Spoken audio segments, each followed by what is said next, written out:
I'm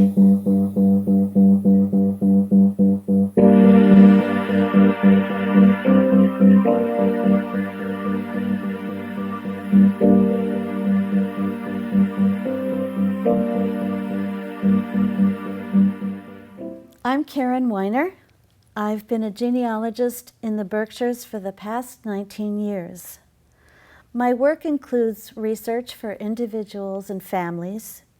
I also do one-hour consultations and genealogist in residence sessions for nonprofits and businesses. For individuals, the research results are compiled into a very visual narrative report that contains document excerpts, maps, images, and family photographs, all to create a legacy that lasts forever.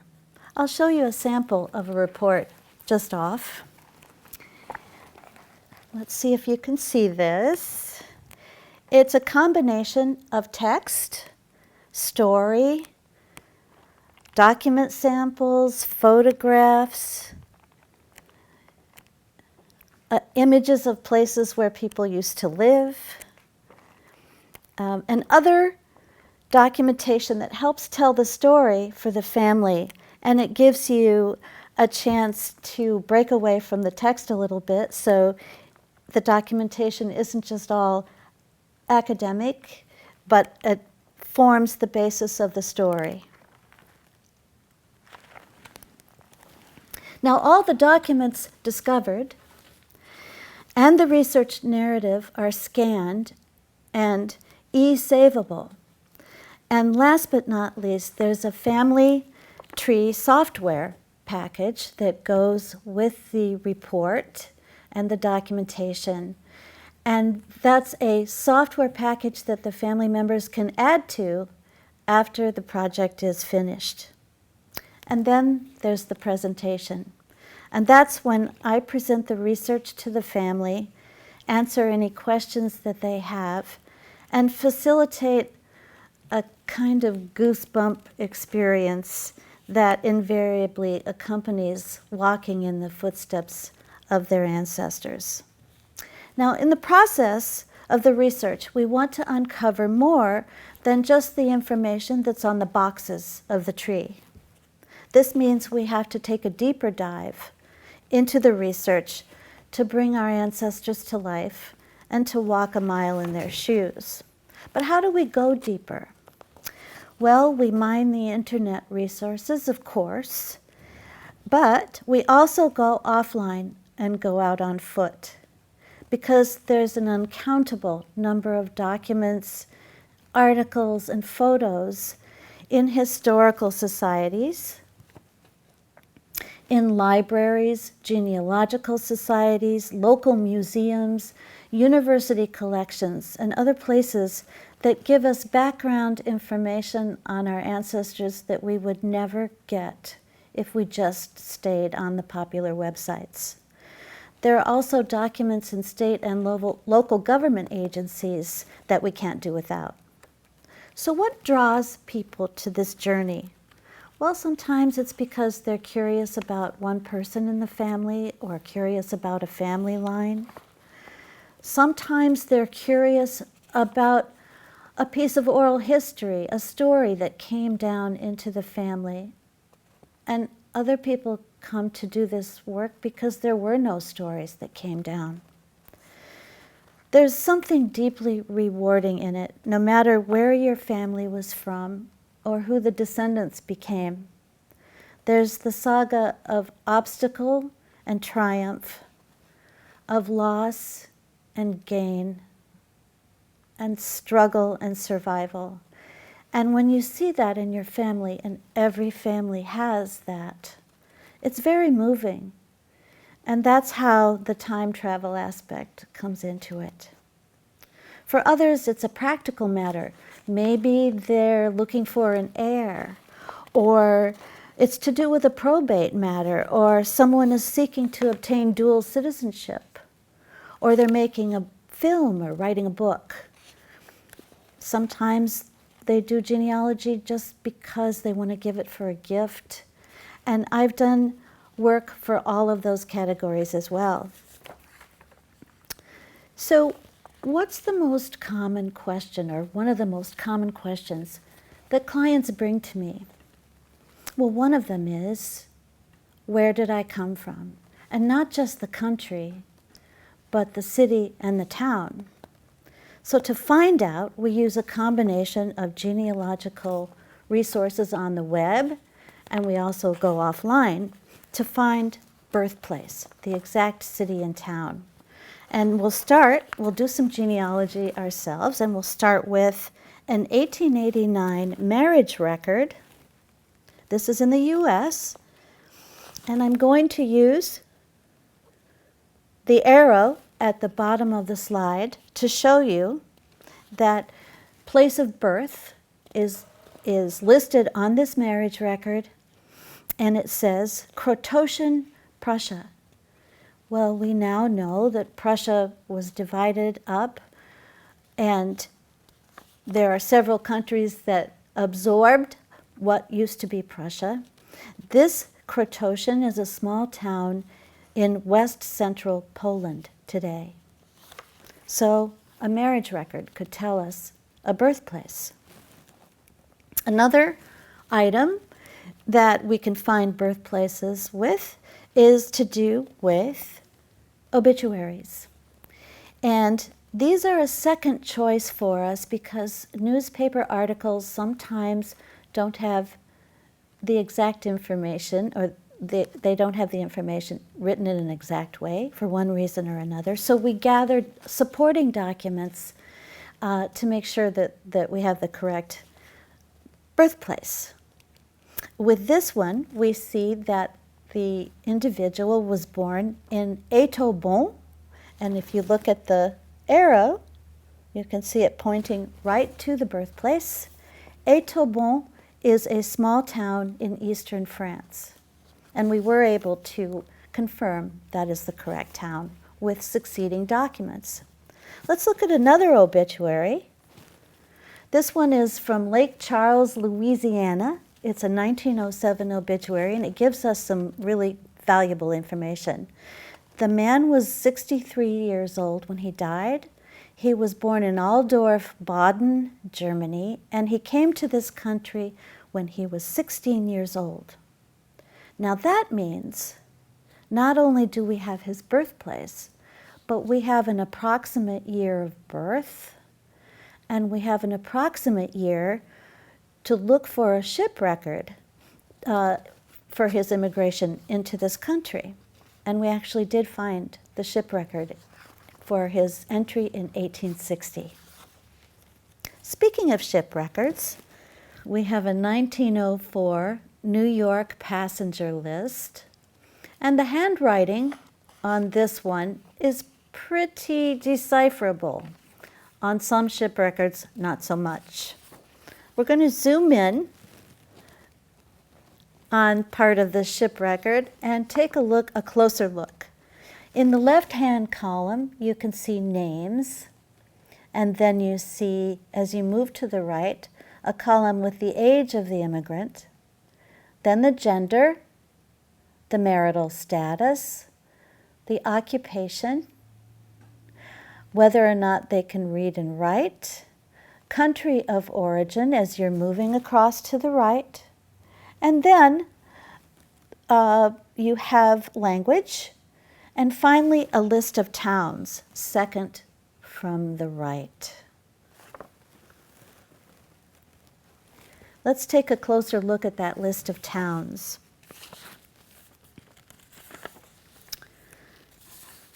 Some of them we'll recognize from the news lately, such as Oberton, Kolomea, Mirapol, Ekaterinoslav, Berdichev, Kiev, Alt-Konstantinov, and Chernigov. Again, this is a 1904 ship record, so we need to be careful because the column heading on this manifest is entitled Town of Last Residence, not Town of Birth. So although it might also be the town of birth, it gives us a lead to look for a more exact town of birth with other documents that we can discover for the individual. Speaking of other documents for individuals after immigration, we have the citizenship process. And when someone is applying for citizenship, when they get close to satisfying the requirements, they fill out a petition for naturalization. And here's a sample of a petition from 1918. And you can see by the arrow over here on the right, it's pointing to the place of birth. Saracena, Cosenza, Italy. That's in the Calabria region of southern Italy. Now, the good thing about this petition is that we can also see the arrival date, the port of arrival, and the name of the ship, which is the San Guglielmo. And then, with that, we can go and look for the ship record, where we will find much more rich genealogical information. Now, for the same man, we will have confirmation of his town of birth, Saracena, Cosenza, Italy, on his World War I draft registration card. See, after the 1917 Selective Service Act was passed through Congress, every male living within the United States between the ages of 18 and 45 was required to register for the draft. 24 million men filled out these cards. And this is creating a wonderful resource for genealogists, filling in the gaps between the 1910 and the 1920 census, and also giving us valuable data about their birthplaces and their dates of birth. Now, we looked at the petition for naturalization toward the end of the process, but there's an earlier paper that immigrants have to fill out when they're declaring their intention to become a citizen, and that's the Declaration of Intention. And so for this particular example, the declaration also asks for town of birth, and you can see the arrow pointing to I was born in. And the answer is Tuchin, Russia. That's referring to the old Russian Empire. The town is actually spelled Tuczyn today, and it's located in northwestern Ukraine.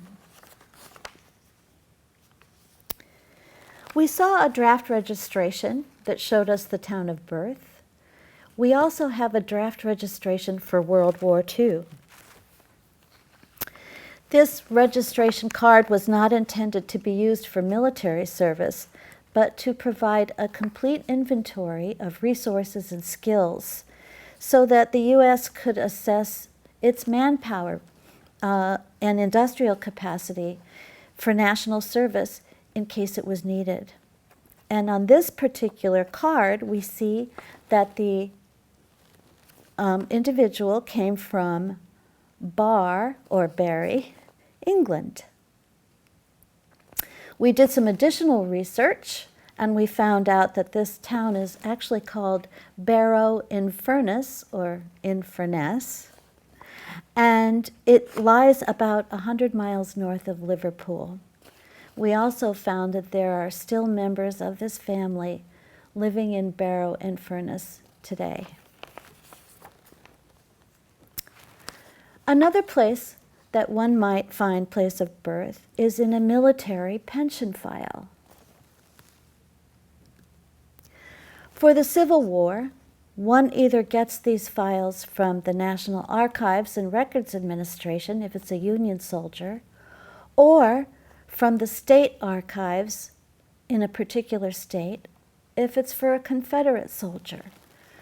I recently had a Mississippi Confederate soldier and wrote to their state archives, which they call the Mississippi Department of Archives and History, MDAH, and they sent me a rich large pension file for that Confederate soldier that answered many of our genealogical questions in ways that we would not have been able to find out otherwise.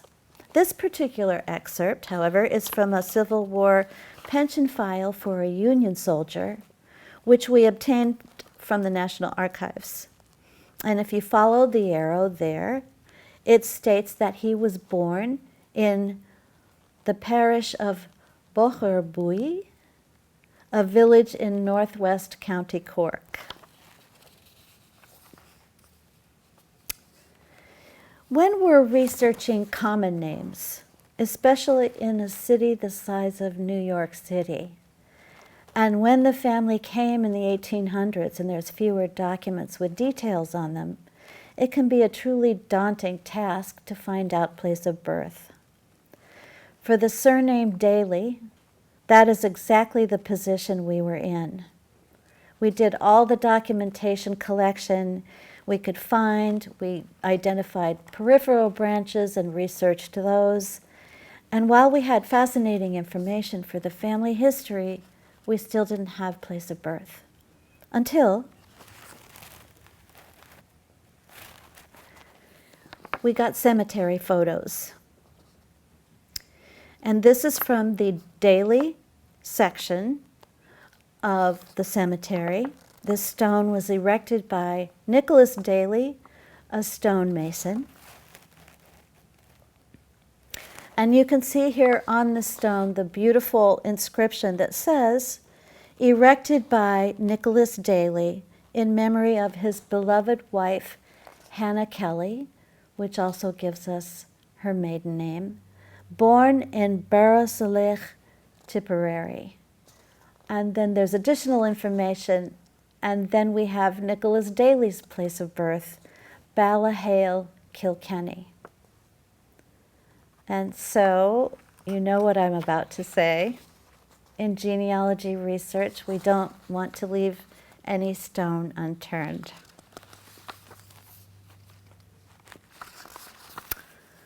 Now, with each of these ancestral towns, which were in the former Russian Empire, Poland, France, Germany, Italy, Ukraine, England, and Ireland, there was a journey that we went through to see what it took for our ancestors to come here and get a start.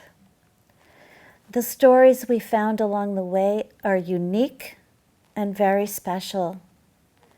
And also, with these ancestral towns, we're able to learn more about what was going on in their hometowns before they left to come to America. And that's always a revelation, too. One of the things I want to leave you with in terms of the immigration process is to do with myth busting. Because I find as I do my work, there's a myth out there having to do with names being changed at Ellis Island. If I am giving a lecture or doing a presentation, and I ask for a show of hands, how many people had their names changed or believed their names were changed at Ellis Island, a majority of the people in the room will raise their hands.